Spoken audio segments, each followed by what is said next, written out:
जय सोमनाथ मित्रों, स्वागत है यूट्यूब चैनल गुज इन्फो हिमालयसीमा। मित्रों, આપણે અગાઉના વિડીયોમાં જે દિવ્યાંગજન સશક્તિકરણ વિભાગ સામાજિક ન્યાય અને પદાધિકાર વિભાગ દ્વારા દિવ્યાંગજન માટેનો જે રાષ્ટ્રીય નીતિના મુસદ્દા વિશે જાણ્યું હતું કે જેના જે સૂચનો અને ટિપ્પણીઓ વિશે માહિતી મેળવી હતી, જેમાં ઘણા દિવ્યાંગ મિત્રોને પ્રશ્ન થયો હતો કે આ શું છે તેની જ કોઈ ખ્યાલ ન હતો। આજે આપણે આ જે નીતિ વિશે જે પરિચય વિભાગ છે પ્રકરણ 1 એ અને જે આગળ જો વિડીયો લાંબો ન થાય તો તેની સંપૂર્ણ માહિતી મેળવશું કે આ રાષ્ટ્રીય નીતિ છે શું। મિત્રો, દિવ્યાંગ મિત્રો માટે જે રાષ્ટ્રીય નીતિ વિશે જાણવું એ ખૂબ જ સારી બાબત છે અને જરૂરી પણ છે। સમસ્યાઓ એ નથી કે મતભેદોને કેવી રીતે દૂર કરી શકાય, પરંતુ મતભેદોને અકબંધ રાખીને કેવી રીતે એક થવું। રવિન્દ્રનાથ ટાગોરજીના આ વાક્ય સાથે જે પહેલું પ્રકરણ પરિચય છે રાષ્ટ્રીય નીતિના મુસદ્દાનો જે પરિચય છે એ શરૂ થાય છે, જેમાં પહેલી વિગત એ જણાવેલી છે કે જે ભારતનું બંધારણ તમામ નાગરિકોને સમાનતાની ખાતરી આપે છે। જો કે સામાજિક, માનસિક અને સાંસ્કૃતિક કારણોસર દિવ્યાંગજનોને કલંક, ભેદભાવ અને ઉપેક્ષાનો સામનો કરવો પડે છે। સામાન્ય જનતાની ધારણા અને પૂર્વગ્રહોના કારણે દિવ્યાંગજનોને ક્ષમતાઓ અને સંભવિતતાઓને વ્યાપક પ્રમાણમાં ઓછું આંકવામાં આવે છે, જેનાથી અનુપલબ્ધિના કારણે ચીડિયાપણું પેદા થાય છે। દરેક દિવ્યાંગ મિત્રો આ બાબતનો અનુભવ થયો હશે। હું પોતે પણ એક દિવ્યાંગ છું અને ઘણી જગ્યાએ આપણે આવા અનુભવ થતા હોય છે, જેના કારણે આપણે વિવિધ મુશ્કેલીઓનો સર્જાય છે જે તેમના વિકાસને વધુ નુકસાન પહોંચાડે છે। દિવ્યાંગતાના અર્થને સ્પષ્ટ કરવા અને દિવ્યાંગતાની જે ખોટી માન્યતાઓ અને ગેરસમજો સામે લડવા માટે નક્કર પ્રયાસો કરવામાં આવ્યા છે। રોજે રોજ નવા વિચારોને જીવંત રાખવાની જરૂર છે, જેથી જૂના નકારાત્મક વલણો અને ધારણાઓ તેના પર હાવી ન થઈ જાય। અહીંયા મિત્રો 2011ની વસ્તી પ્રમાણે જે દિવ્યાંગજનોના આંકડા આપ્યા છે જે આપણા માટે પણ જાણવા માટે પણ ઉપયોગી બની શકે। અહીંયા આપણે જોઈએ છીએ કે દિવ્યાંગજનોની જે સંખ્યા છે એ 2.68 કરોડ છે, જે દર્શાવે છે વૈશ્વિક સરેરાશની 15%ની સરખામણીમાં ભારતીય વસ્તીના 2.21% લોકો અમુક પ્રકારની દિવ્યાંગતાઓ ધરાવે છે, જેમાં તમે અહીંયા જોઈ શકો છો। ચાર્ટને જો જરાક મોટો કરું તો 20% જે દિવ્યાંગતા છે એ ઇન મૂવમેન્ટ એટલે કે જે આપણે હલનચલનની કહીએ છીએ તે સૌથી વધારે દિવ્યાંગતા છે। ત્યાર પછી જે 19% અને 19% બે વખત છે, જેમાં ઇન સીઈંગ અને ઇન હિયરિંગ। સીઈંગ એટલે જે અંધત્વ આપણે કહીએ છીએ બ્લાઇન્ડ, અને હિયરિંગ એટલે જે સાંભળી નથી શકતા તેવી દિવ્યાંગતા। બાકી જે તમામ જે દિવ્યાંગતાઓ છે એ અમુક અમુક ટકાવારીમાં આપેલી છે। દિવ્યાંગ જે અધિકારી નિયમ 2016 જેના વિશે તમે જાણતા હશો, જેમાં ટોટલ દિવ્યાંગતાના 21 પ્રકારોને માન્યતા આપેલી છે, જેમાં દિવ્યાંગજનોની સંખ્યામાં નોંધપાત્ર વધારો થવાની અપેક્ષા છે। આ 21 પ્રકારની જે દિવ્યાંગતાઓ છે એ 2016ના અધિનિયમ પ્રમાણે માન્યતા આપેલી હશે। તમે જાણતા જશો, તમે કેટલી દિવ્યાંગતા વિશે પ્રકાર વિશે જાણો છો તો તે કોમેન્ટમાં જરૂરથી જણાવજો। હવે આ દરમિયાન ભારત સરકારના જે દિવ્યાંગજન સશક્તિકરણ વિભાગ પણ સક્ષમ સત્તાવાળાઓ દ્વારા પ્રમાણપત્રોના આધારે દિવ્યાંગજનો માટે રાષ્ટ્રીય ડેટાબેઝ બનાવવા માટે યુનિક ડિસેબિલિટી આઈડી જે આપણે યુડીઆઈડી કાર્ડનો વિશે જાણીએ છીએ તેનો પ્રોજેક્ટ અમલ શરૂ કર્યો હતો, જે થકી 2022ના અંત સુધીમાં દિવ્યાંગજનોની ખરી માહિતી ધરાવતો ડેટાબેઝ તૈયાર થાય તેવી અપેક્ષાઓ પણ છે। યુડીઆઈડી કાર્ડ વિશે મિત્રો તમે જાણો છો, લગભગ દરેક મિત્રોએ યુડીઆઈડી કાર્ડ કઢાવ્યું હશે। જે યુડીઆઈડી કાર્ડનો કઈ રીતે કઢાવવું જો કોઈને ખ્યાલ ન હોય તો તે પણ કઢવી લેવું જોઈએ, તેનાથી ઘણા બધા લાભો મળતા હોય છે। યુડીઆઈડી કાર્ડ કેવી રીતે કઢાવવું તેનો આપણે એક અલગ ગુજરાતીમાં જ વિડીયો બનાવેલો છે, જે આપણી ચેનલમાં તમે જોઈ શકો છો। હવે મિત્રો, જો વસ્તી ગણતરી મુજબ 2011 મુજબ જો દિવ્યાંગજન વસ્તીનો સાક્ષરતાની વાત કરીએ એટલે કે શિક્ષણની વાત કરીએ તો જે સાક્ષરતા દર છે એ લગભગ 55% જ છે, જેમાં પુરુષોમાં 62% અને સ્ત્રીઓમાં 45% છે। ઉચ્ચ શિક્ષણના સંદર્ભમાં જો વાત કરીએ તો લગભગ 5% દિવ્યાંગજનો જ એવા છે જે સ્નાતક અને તેનાથી વધુ સાક્ષરતા ધરાવે છે। આ મિત્રો આંકડા જે છે એ 2011ની વસ્તી પ્રમાણેના છે, જેમાંથી રોજગારી ધરાવતા આંકડાઓની વાત કરીએ તો 3.6% જ લોકો રોજગારી ધરાવે છે, જેમાં પુરુષો 47% છે અને મહિલાઓ 23% છે। આપણું બંધારણ જે છે એ કોઈ પણ ભેદભાવ વિના દિવ્યાંગજનો સહિત તમામ નાગરિકોની સ્વતંત્રતા, ન્યાય અને ગૌરવની બાંયધરી આપે છે, જે બધા માટે એક સમાન સમાજની રચના દર્શાવે છે। ભારતના બંધારણના અનુચ્છેદ 41માં જે કામ કરવાનો અધિકાર, શિક્ષણ અને અમુક કેસોમાં જાહેર સહાયતાના અધિકારને લગતા કેસોમાં જણાવે છે કે રાજ્ય તેની આર્થિક ક્ષમતા અને વિકાસની મર્યાદામાં કામ કરવાનો અધિકાર સુરક્ષિત કરવા માટે અસરકારક જોગવાઈઓ કરશે। તેમજ આ અનુચ્છેદ દર્શાવે છે કે શિક્ષણ અને બેરોજગારી, વૃદ્ધાવસ્થા, માંદગી અને દિવ્યાંગતા અને અન્ય આરોગ્ય જરૂરિયાતના કેસોમાં જાહેર સહાય કરશે। વધુમાં એ બંધારણની બીજી સૂચિની એન્ટ્રી 9ના આધારે દિવ્યાંગજનોને રાહત આપવી રાજ્યનો વિષય છે, પંચાયતો અને નગરપાલિકાઓને લગતી બંધારણની 11મી અને 12મી અનુસૂચિમાં પણ દિવ્યાંગજનોનું હિત દર્શાવેલ છે. મિત્રો, આ તમામ જે માહિતી છે જે રાષ્ટ્રીય નીતિમાં આપેલી છે તે આપણે જાણકારી માટે ખૂબ જ ઉપયોગી છે, એટલા માટે અમે અહીંયા રજૂ કરીએ છીએ. વિડીયો સ્વરૂપે મિત્રો એટલા માટે રજૂ કરીએ છીએ કે આ ફાઇલ પણ તમે જે આપણે દિવ્યાંગજન સશક્તિકરણ વિભાગની વેબસાઇટ છે એમાંથી તમે મેળવી અને વાંચી પણ શકો છો. તેમ છતાં આપણે વિડીયો સ્વરૂપે એટલા માટે રજૂ કરીએ છીએ કે આપણે એને ચર્ચાનો ભાગ બનાવી શકીએ. દિવ્યાંગતાને અગાઉ માત્ર તબીબી દ્રષ્ટિકોણમાંથી જોવા આવતી હતી. વર્ષોથી વિશ્વભરમાં દિવ્યાંગતાની જે સમજણમાં પરિવર્તન આવ્યું છે અને આજે તેને સામાજિક તબીબી સમસ્યા તરીકે જોવામાં આવે છે. શિક્ષણ, રોજગાર, ઇમારતોનો ઉપયોગ, પરિવહન અને માહિતી પ્રણાલીનો ભૂતકાળમાં દિવ્યાંગજનો માટે ઉપયોગ કરવો મુશ્કેલ હતો. દિવ્યાંગ વ્યક્તિઓને સમાન તકો, અધિકારોનું રક્ષણ અને સંપૂર્ણ સહભાગિતા જે અધિનિયમ 1995 દિવ્યાંગજનો માટે સર્વસમાવેશક વાતાવરણ ઊભું કરવા માટેનો દેશનો પહેલો કાયદો હતો. મિત્રો, તમે જાણતા હોય તો 1995નો જે ધારો હતો તે આપણા દિવ્યાંગ મિત્રો માટે જે પહેલો કાયદો હતો, જેમાં માત્ર 7 પ્રકારની દિવ્યાંગતાને માન્યતા આપેલી હતી, જેમાં લોકોમોટર ડિસેબિલિટી, અંધત્વ, ઓછી દ્રષ્ટિ, સાંભળવાની શક્તિ, રક્તપિત્ત મટાડવું, માનસિક બીમારી અને માનસિક અસ્થિરતા.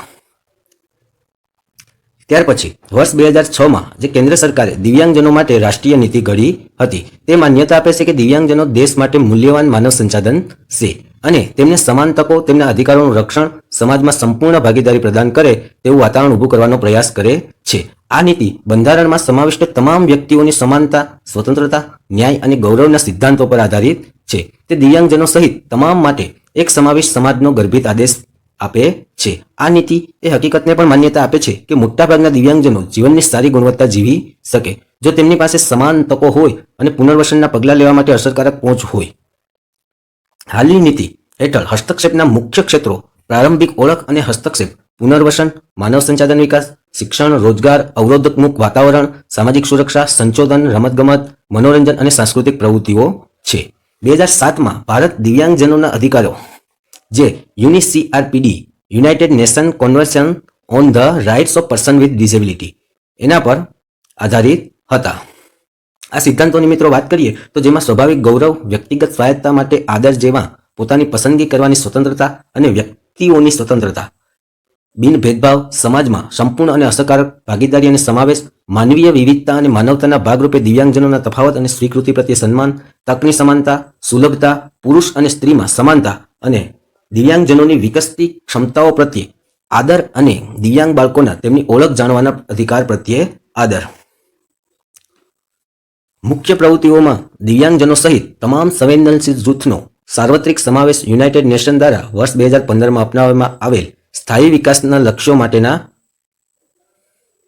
વર્ષ 2030ના એજન્ડામાં પ્રતિબિંબિત થાય છે. સ્થાયી વિકાસ માટે શાંતિપૂર્ણ અને સમાવિષ્ટ સમાજોનો પ્રોત્સાહિત કરવા, બધા માટે ન્યાયની પહોંચ, અસરકારક નિર્માણ કરવાનો પ્રયાસ કરે છે. તમામ સ્તરે જવાબદાર અને સમાવિષ્ટ સંસ્થાઓ સતત અને સમાવિષ્ટ આર્થિક વિકાસ, સંપૂર્ણ અને ઉત્પાદક રોજગાર અને બધા માટે યોગ્ય કાર્ય, સ્થિતિસ્થાપક, સમાવિષ્ટ અને સુલભ ઇન્ફ્રાસ્ટ્રક્ચરનું નિર્માણ, સ્વાસ્થ્ય જીવન સુનિશ્ચિત કરવા અને તમામ વય જૂથોમાં તમામ માટે સુખાકારીને પ્રોત્સાહન આપતી સર્વ સમાવેશક અને સમાન ગુણવત્તાયુક્ત શિક્ષણની ખાતરી કરવી અને બધા માટે આજીવન શીખવાની તકોનું પ્રોત્સાહન આપવું. આ બધા જ જે મિત્રો અત્યારે હું અહીંયા વાંચી રહ્યો છું તે જે આ રાષ્ટ્રીય નીતિઓ છે તેમાં સમાવેશ થાય છે, જે દિવ્યાંગ વ્યક્તિઓને, દિવ્યાંગ લોકોને, દિવ્યાંગજનોને મધ્યમાં રાખીને આ નીતિઓની વાત કરવામાં આવે છે. આ માટે જે UNESCAP ના નેજા હેઠળ જે તૈયાર કરવામાં ઉદ્દેશો છે, જેમાં ગરીબી ઘટાડવા અને કામ અને રોજગારની સંભાવનાઓ વધારવી, રાજકીય પ્રક્રિયાઓમાં સહભાગિતાને પ્રોત્સાહન આપવું અને નિર્ણય લેવામાં ભૌતિક વાતાવરણ, જાહેર પરિવર્તન, જ્ઞાન, માહિતી અને સંદેશાવ્યવહાર સુધી પહોંચ વધારવા, સામાજિક સંરક્ષણને મજબૂત બનાવવું, દિવ્યાંગ બાળકોના પ્રારંભિક હસ્તક્ષેપ અને શિક્ષણનું વાતાવરણ, શિક્ષણનું વિસ્તરણ, લિંગ સમાનતા અને મહિલા સશક્તિકરણની ખાતરી આપવી, દિવ્યાંગતા સમાવિષ્ટ આપત્તિ જોખમ ઘટાડવા અને વ્યવસ્થાપનની ખાતરી કરવી. આવા તમામ જે ઉદ્દેશ્યો છે એનો સમાવેશ થતો હોય છે. દિવ્યાંગજનો જે સાથે કામ કરતા જે 4 રાષ્ટ્રીય કાયદા છે, જેમાં rehabilitation council of India act 1992, national trust for the welfare of person with autism, cerebral palsy, mental retardation and multi disability act 1999, દિવ્યાંગજનોના અધિકારો અધિનિયમ 2016 અને માનસિક આરોગ્ય સંભાળ અધિનિયમ 2017.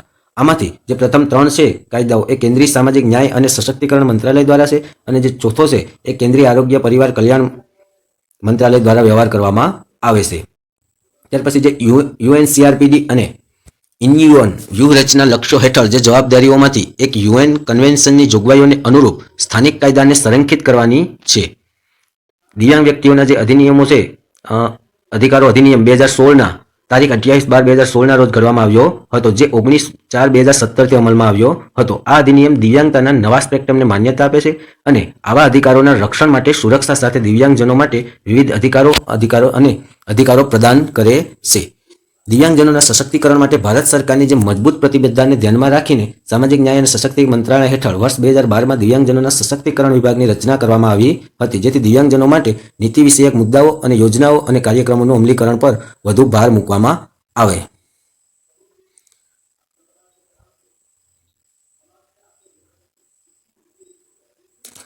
આ ઉદ્દેશોને જે હાંસલ કરવા માટે એનું એક સંસ્થાકીય માળખું તૈયાર કરવામાં આવે છે, જે તમે કેન્દ્ર સરકારની જે વેબસાઇટ છે આપણી, એમાં જોઈ શકો છો. અને એમાં કયા કયા ડિપાર્ટમાં કઈ જે વિગતો આપેલી છે, જે તમામ આપણે જોઈ શકીએ છીએ. જેમાંથી જે ખાસ કરીને 2 કેન્દ્રીય જાહેર ક્ષેત્રના જે સાહસો છે, એમાં artificial limbs manufacturing corporation limited અને national handicap finance and development corporation, જે અનુક્રમે સહાય અને સહાયક ઉપકરણોના ઉત્પાદનમાં સામેલ છે અને દિવ્યાંગજનોના જે આર્થિક સશક્તિકરણ માટે તે નાણાકીય સહાય પણ પૂરી પાડતું હોય છે.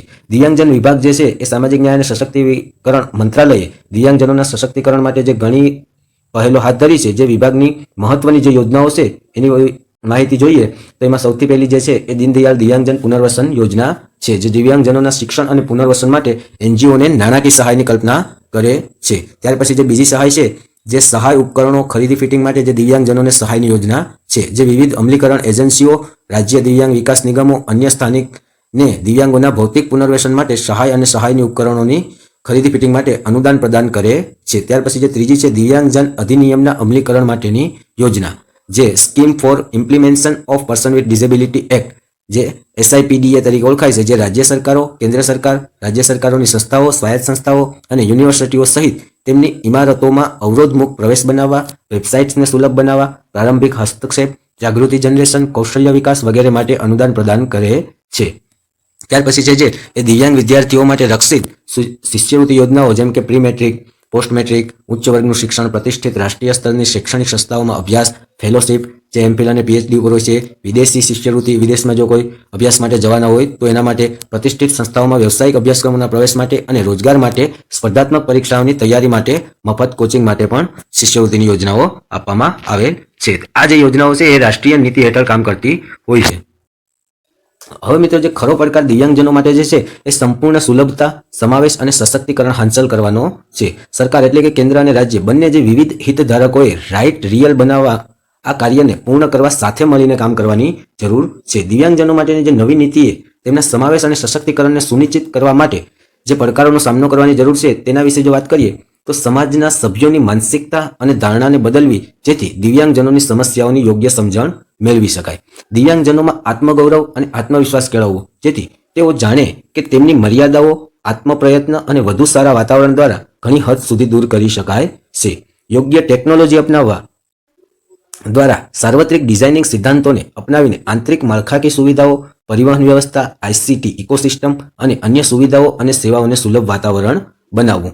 આરોગ્ય, શિક્ષણ, ગરીબી નાબૂદી, કાયદો અને વ્યવસ્થા, રમતગમત, સંસ્કૃતિ વગેરે દરેક ક્ષેત્રમાં દિવ્યાંગતા વિશિષ્ટ અલગ અલગ ડેટાનું નિર્માણ અને સંચાલન કરવું. તમામ રાજ્યો, પ્રદેશો, મંત્રાલયો, વિભાગો જે દિવ્યાંગજનો માટેના લાભો મેળવવા માટે દિવ્યાંગતા પ્રમાણપત્રોની આંતર કાર્યક્ષમતા સુનિશ્ચિત કરવી.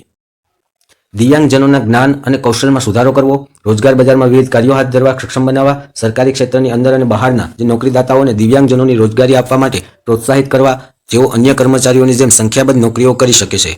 દિવ્યાંગજનો માટે ક્ષમતા નિર્માણ અને પુનર્વસન અને સશક્તિકરણ સક્રિયપણે ભાગ લેવા માટે સ્વૈચ્છિક ક્ષેત્રને ગતિશીલ બનાવવું. દિવ્યાંગજનોના લાભ માટે તાલીમ, શિક્ષણ અને સંશોધનના સ્તરને મૂલ્યાંકન કરવું. વધુ સામાજિક સુરક્ષા કવરેજ, દિવ્યાંગજનોને ગૌરવ સાથે જીવવા માટે અન્ય વ્યવસ્થાઓ માટે એક પદ્ધતિ પ્રદાન કરવી. તેમની સુલભતા વધારવા માટે તેમને ઓછી કિંમતે યોગ્ય સહાયક ઉપકરણો અને સાધનો પ્રદાન કરવા. બહેતર નીતિ ઘડતર, દેખરેખ અને અમલીકરણ માટે વિવિધ સ્તરે નિર્ણય લેવાની પ્રક્રિયામાં દિવ્યાંગજનને સામેલ કરવા. UNCRPDમાં સમાવિષ્ટ તમામ સામાન્ય સિદ્ધાંતોનું પાલન કરવા માટે તમામ પ્રયાસો કરવા. દિવ્યાંગતા સમાવિષ્ટ પ્રવૃત્તિઓ હાથ ધરવા માટે રાજ્ય અને કેન્દ્રીય સ્તરે સંસાધન એકત્રીકરણ કરવું. વિવિધ લાભાર્થીઓ વચ્ચે સારી રીતે સંકલિત પ્રયાસો સુનિશ્ચિત કરવા માટે તમામ સ્તરે યોગ્ય પદ્ધતિ પ્રદાન કરવી. દિવ્યાંગતા ઘટાડવાના સંકલિત પ્રયાસો, સમાવેશી શિક્ષણને પ્રોત્સાહન આપવું, આરોગ્ય સંભાળમાં પ્રાથમિકતા, કુદરતી અને રાષ્ટ્રીય આફતો દરમિયાન એકાગ્રતા અને અગ્રતા, દિવ્યાંગજનોના અધિકારોની ખાતરી કરવી, કાર્ય અને સામાજિક સાંસ્કૃતિક કાર્ય અને મનોરંજન પ્રવૃત્તિઓ પર સમાન તક આપવી, દિવ્યાંગજનોને જરૂરિયાતો વિશે સંવેદનશીલતા અને જાગૃતિ જનરેશન પ્રોગ્રામ કરવા. યુએનસીઆરપીડી ઇન્ડિયન સ્ટ્રેટેજી, સ્થાયી વિકાસ લક્ષ્યો અને નવા સ્થાનિક કાયદાઓ જેવા આંતરરાષ્ટ્રીય માપદંડો સાથે નીતિને સમન્વિત કરવાની પણ જરૂર છે. આમ મિત્રો, જે આ દિવ્યાંગજન માટેની જે રાષ્ટ્રીય નીતિની જે પરિચય છે એનાથી આપણે માહિતગાર થયા. જે આ પહેલા પ્રકરણમાં તમે આખું જોયું કે જે એનો પરિચય છે એ આ પ્રમાણે છે, જેમાં દિવ્યાંગ મિત્રોને કઈ કઈ નીતિઓ વિશે જાણવું અને કેવી રીતે એનો જે અમલ કરવો તેના વિશેની જે માહિતી આપેલી છે. આમાં એક દિવ્યાંગ તરીકે આપણે જે જાણીએ છીએ તેને આપણે અનુભવતા હોય છે, જેના કારણે આપણે ઘણી બધી મુશ્કેલીઓ પણ પડતી હોય છે. તેની લગભગ તમામ બાબતો છે એ અહીંયા આપેલી છે.